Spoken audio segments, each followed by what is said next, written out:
Hello everyone and welcome to the lesson. This is paper 3, GCSE Higher Mathematics, and I'm going to cover the following topics: sine, cosine rule, bearings,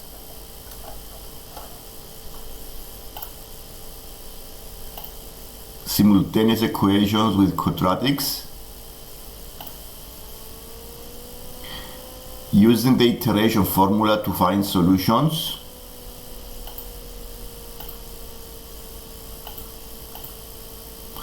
a question on probability with Venn diagrams,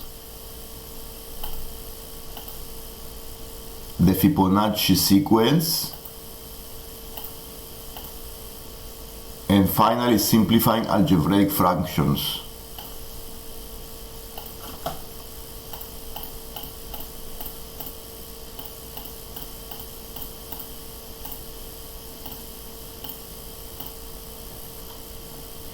This is question 23 on the paper. Here we have three cities, A, B, and C. The bearing of B from A is 37 degrees and distance 8 kilometers. The A, B, C are three different cities. The bearing of C from B is 150 degrees, distance 9 kilometers. And you see also the north lines at each city. So we want to find the bearing of C from A. To find the bearing of C from A, I need to find the angle, so it's useful to draw the line AC on the diagram.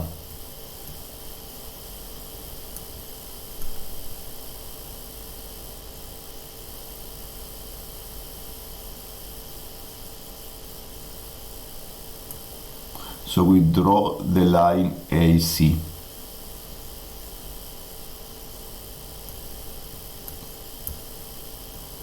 So we need to find the angle from the north line going clockwise up to the line AC.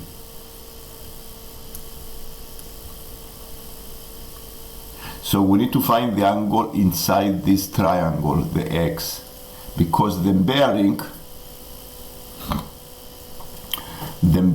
I'm interested to find is 37 plus the X.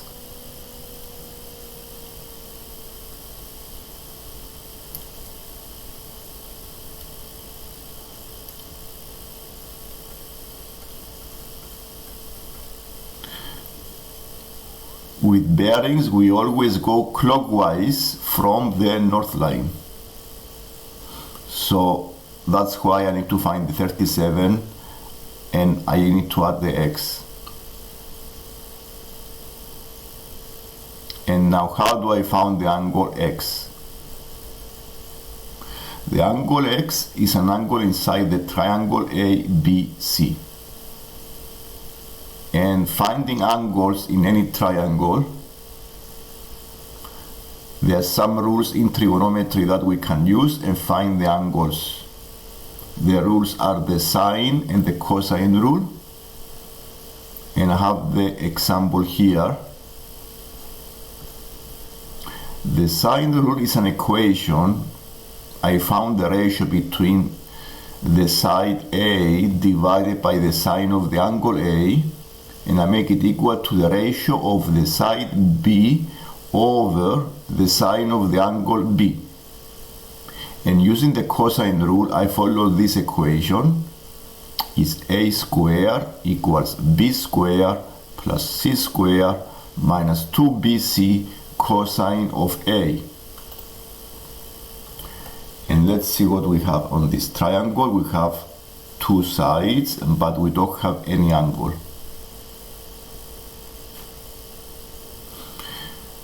By looking at the diagram, it's possible to find angles using geometry and parallel lines.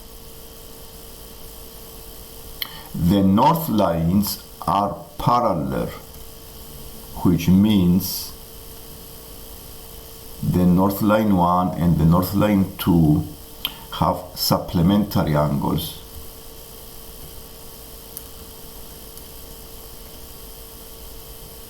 this is supplementary, then B1 is supplementary to 37, which means that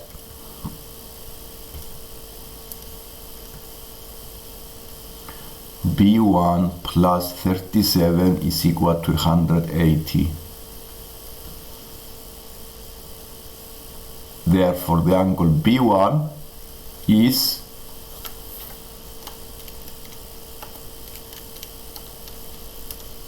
143.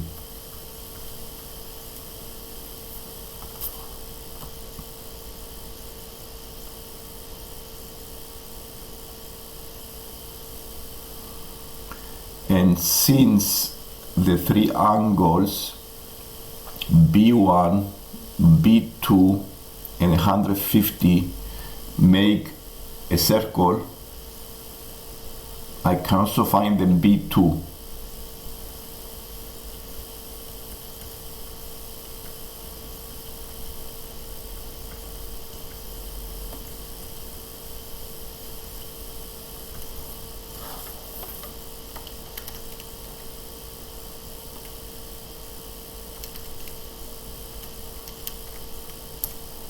This is 67.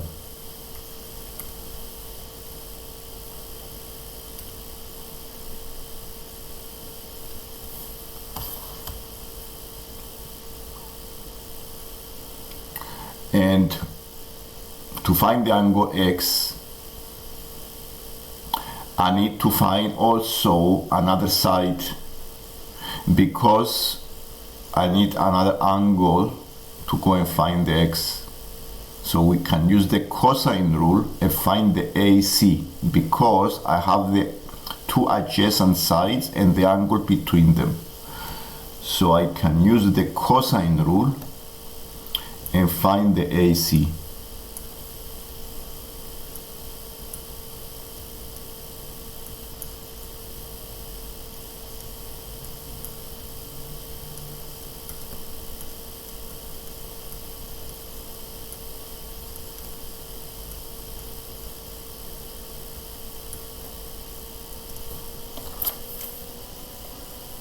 According to the cosine rule, the side AC is 9.4.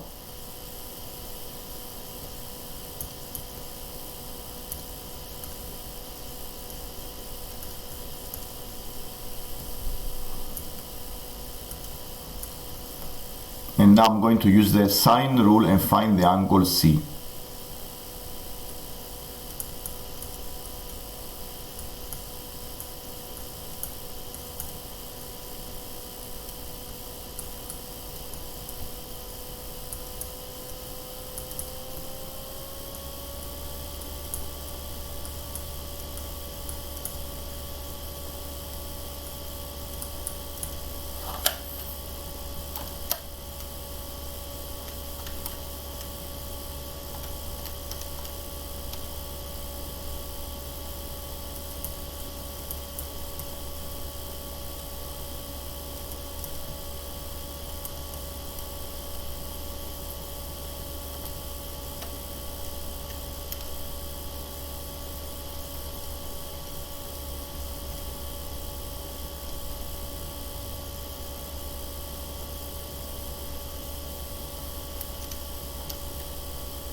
And the angle C is 51.6.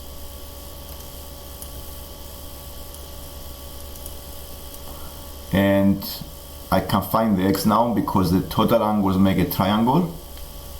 So the X is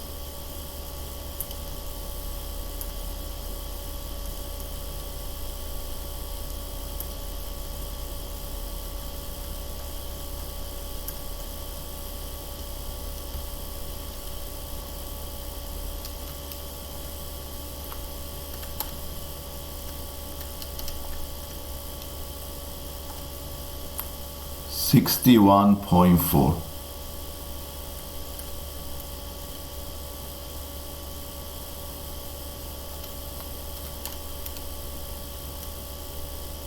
And therefore the angle and the bearing is 37 plus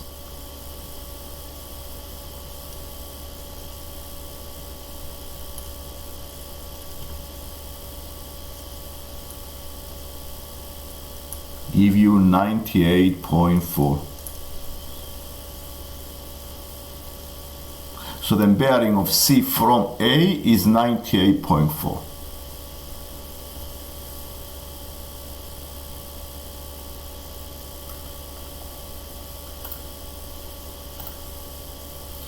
The next exercise I'm going to do today is the simultaneous equations with quadratics.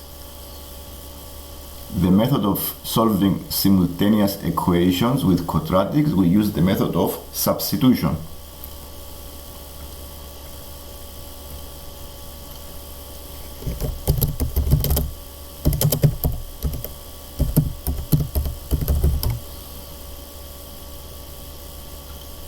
I make x the subject of the equation.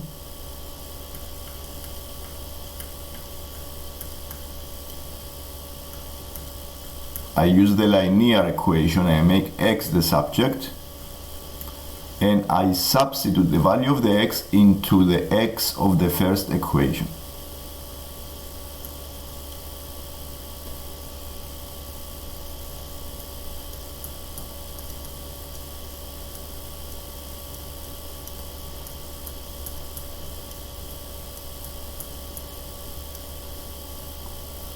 We expand the bracket.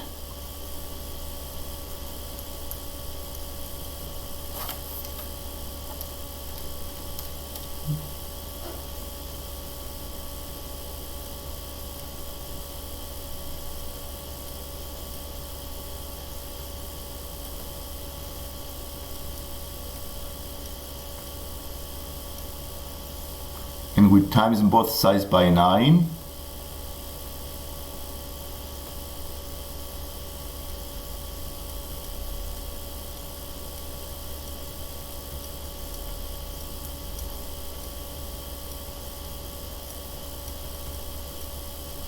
And we end up with a quadratic equation to solve. The quadratic equation is, by rearranging, we have 20y squared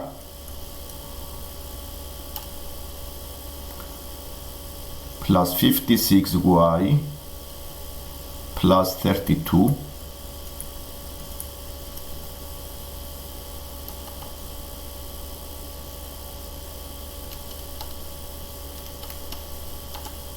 dividing by 4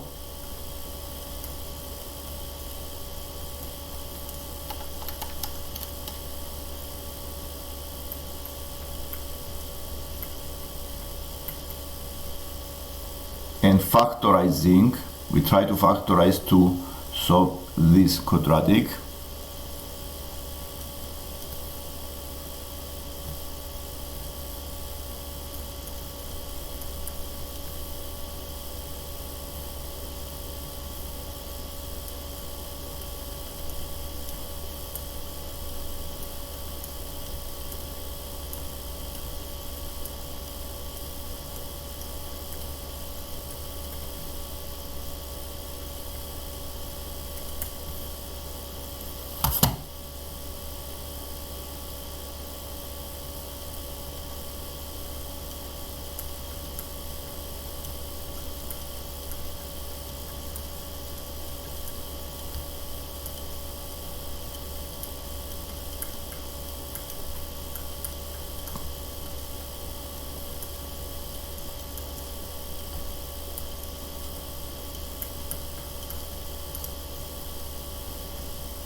and the two solutions are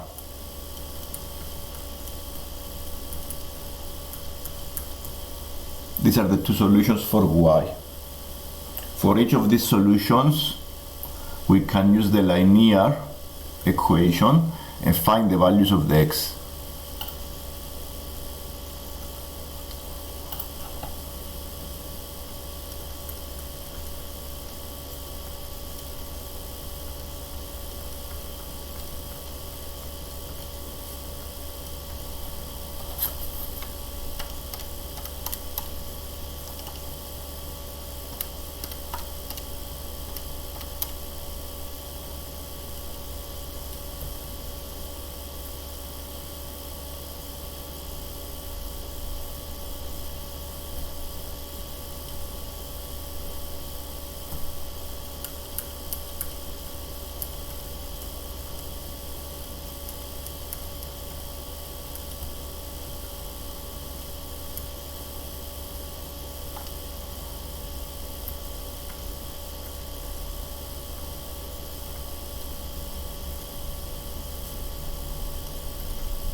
times minus 4 over 5 over 3, which give us the final answer as 17 over 5.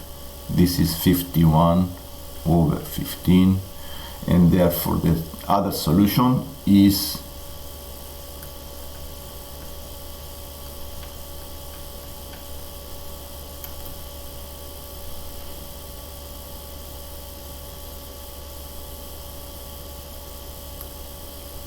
and this is the second answer. This is the next exercise I'm going to do today, is the iteration formula and finding the solutions.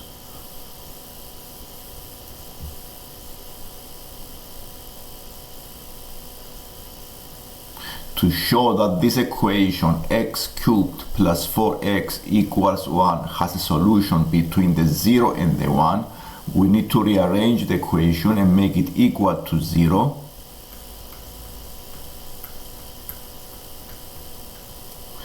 And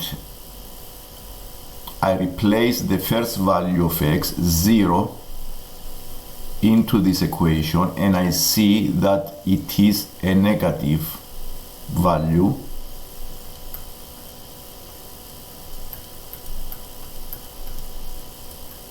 Is less than 0, and when I replace the x equals 1 into this equation,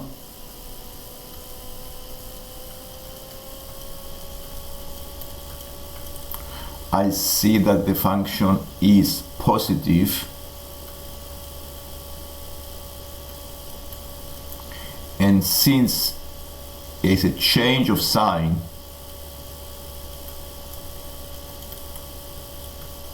this is a proof that there is a solution between the x0 and x1.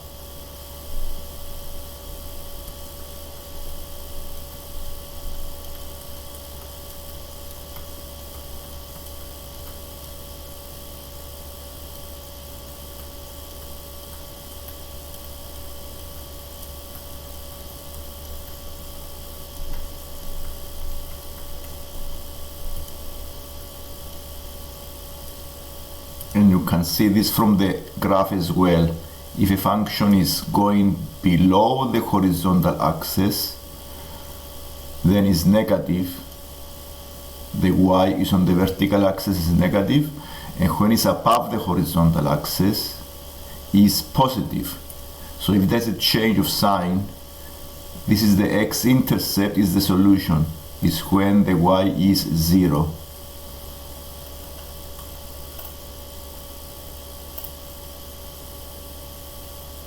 So the part B is to rearrange the equation and make x the subject in this way.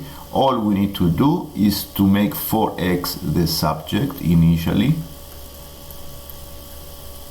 dividing by 4.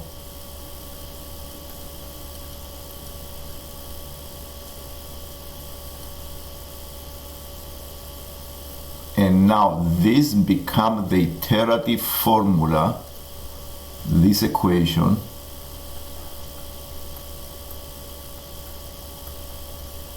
that we can use to find the solutions for the next part.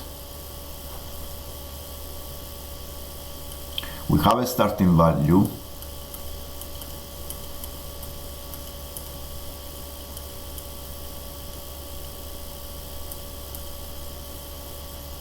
The starting value is 0. So we need to use this twice to find estimates for the solutions.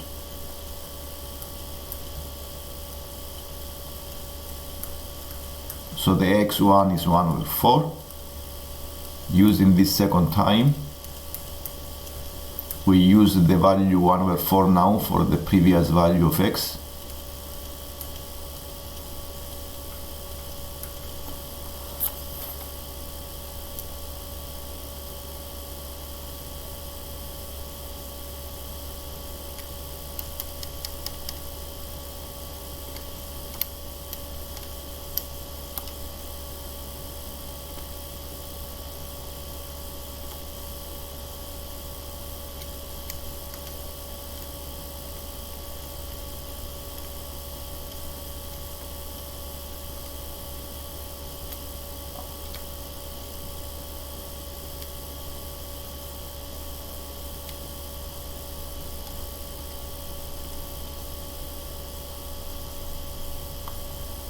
63 over 256 is 0.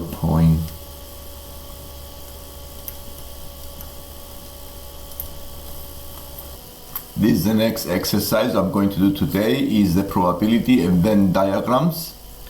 Here we have 50 people and they have been asked to choose between 3 types of drink: tea, coffee and milk. All 50 people like at least one of the drinks, and what we need to do is to find the probability of a person likes tea, because we choose a person at randomly. So it's a good idea to make a Venn diagram and put the numbers into this diagram. So I divided this into 3 circles: tea, coffee, milk. We start always by the intersection, the area in the middle. So we start by this, finding this value. These are the people who like all of the drinks: tea, coffee and milk. It says here 19 people like all 3 drinks. So we need to use 19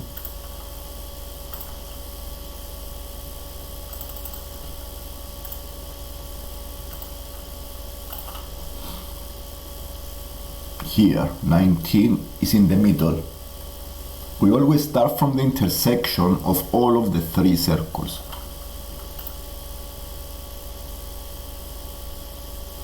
Then it says 16 people like tea and coffee but do not like milk.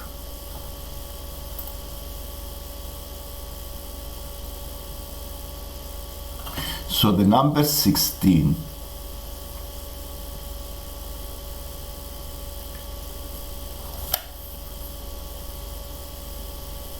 must be here.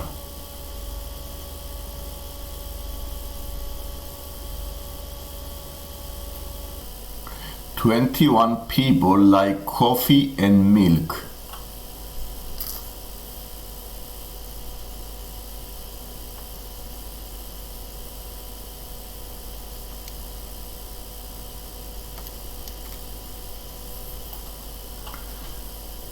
"21 people like coffee and milk," which means because the 19 already includes some of these people, so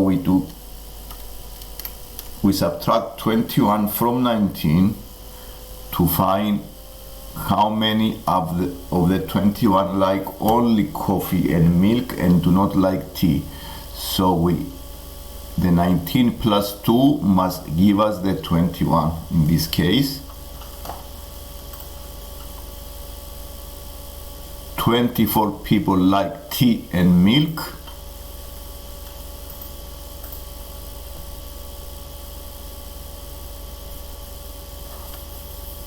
So we subtract again the 19 because includes some of them. 24. So 24 minus 19 is 5.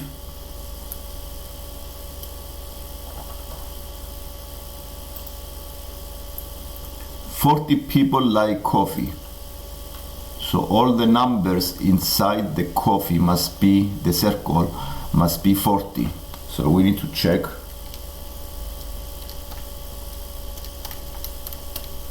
And the number 3 must be only coffee.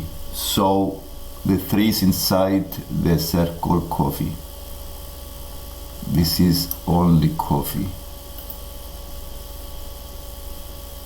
"One person likes only milk."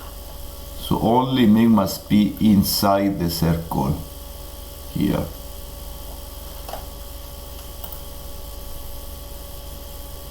And since the total are 50, we need to see if the total numbers make 50.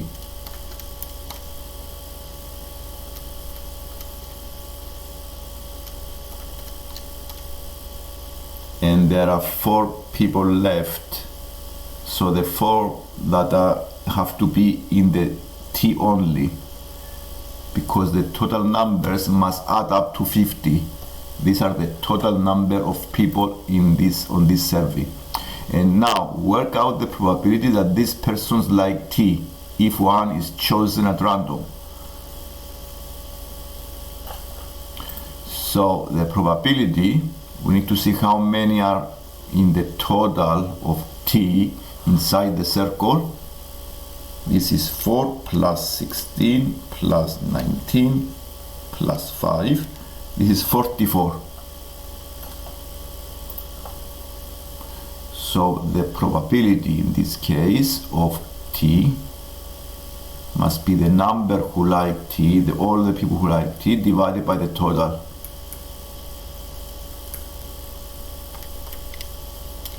So it's 22 over 25.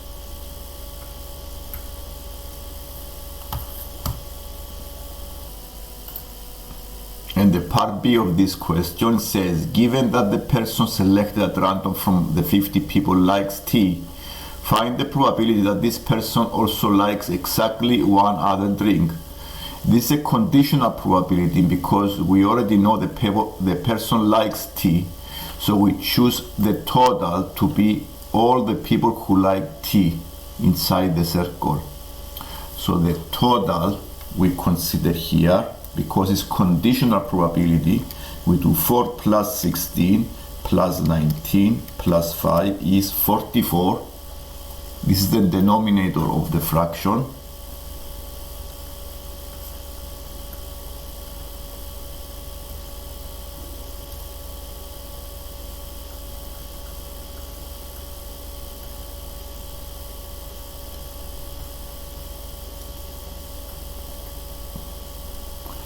And what is the probability? Also likes exactly one other drink.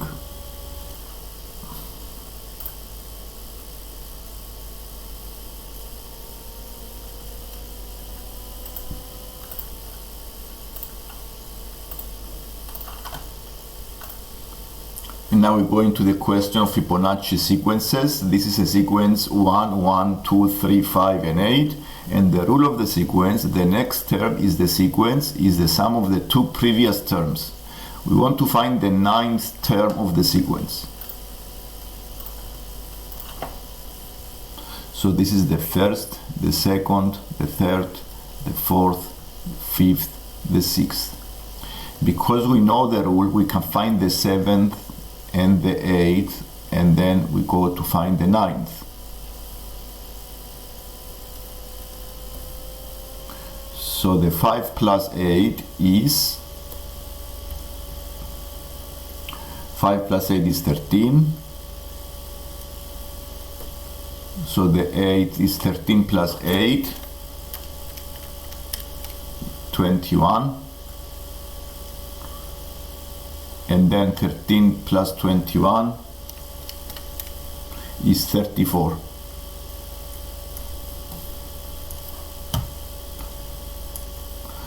So the 9th term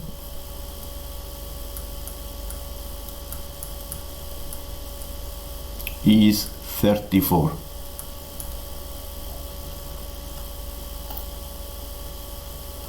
The first 3 terms of a different Fibonacci sequence are A, B, A plus B. Show that the 6th term of the sequence is 3A plus 5B.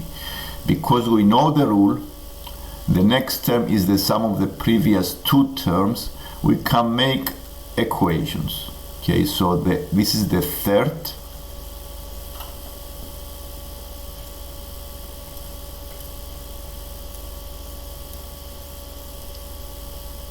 The fourth will be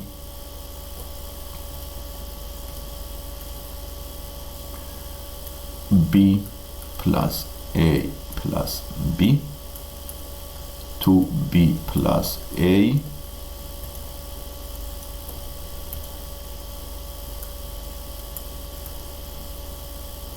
the fifth, it will be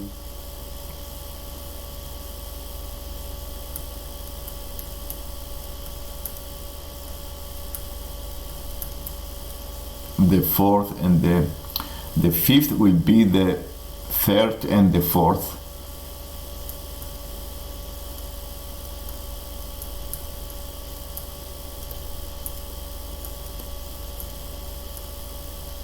And now the sixth term will be the sum of the fourth and the fifth.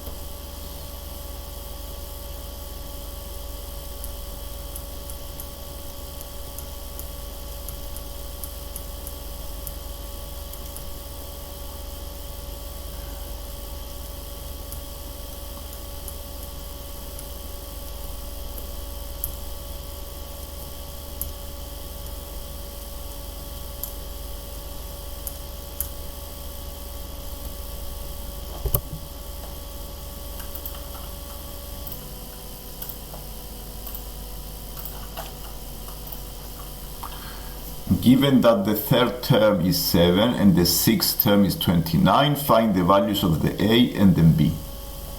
We prepare equations. We know the third is the a plus b, so we make it equal to 7, and the sixth term is 29.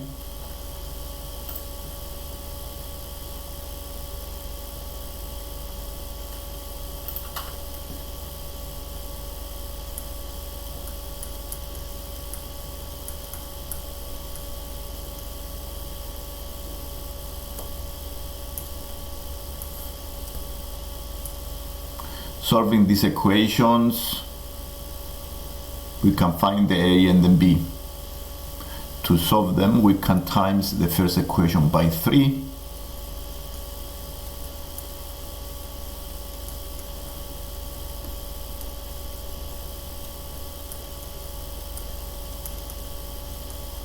And subtract them.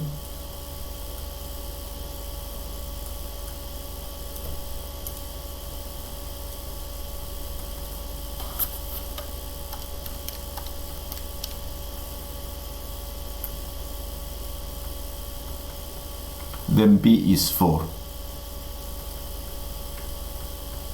and if then b is 4, I use the equation above and I found the a is 3. I found the value of the b is 4 and the a is 3.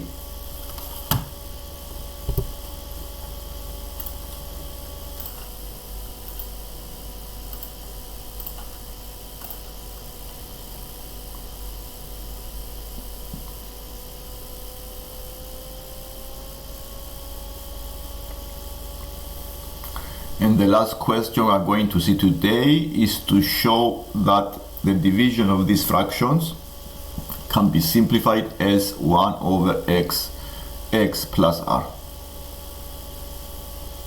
First thing to do here is to change the division into a multiplication.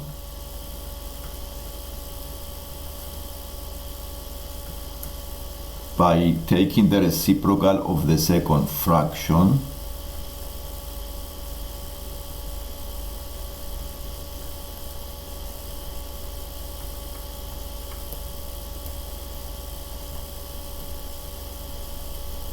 I try to factorize the denominators.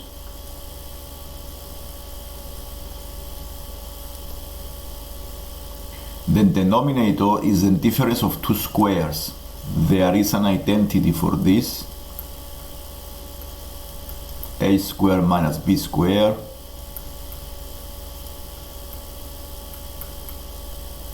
So I can factorize the 9x squared minus 144 as 3x minus 12 times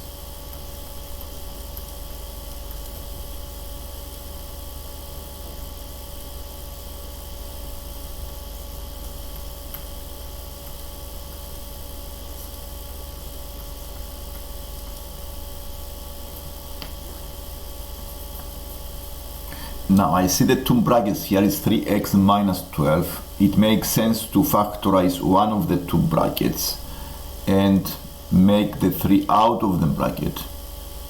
So I can choose to make this bracket as x minus 4. If I bring the 3 out, then I have x minus 4 here.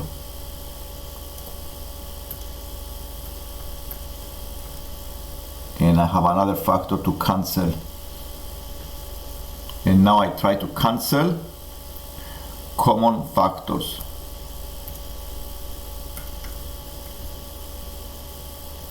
Cancel the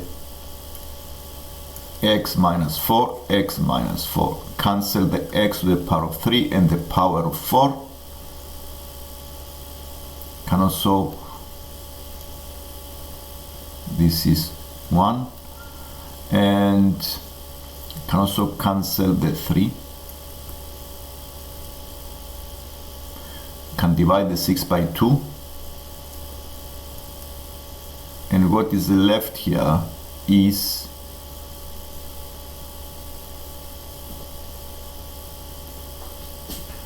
the simplifying. So the 6 divided by 2 is 3.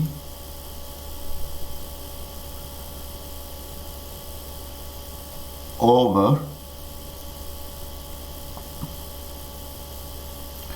the 3 bracket 3x plus 12. I can still factorize the denominator as 3 out of the bracket x plus 4. And now the fraction is 1 over x plus 4 times x. Yeah, there's 1x here. So I do 3x here. There's 1x.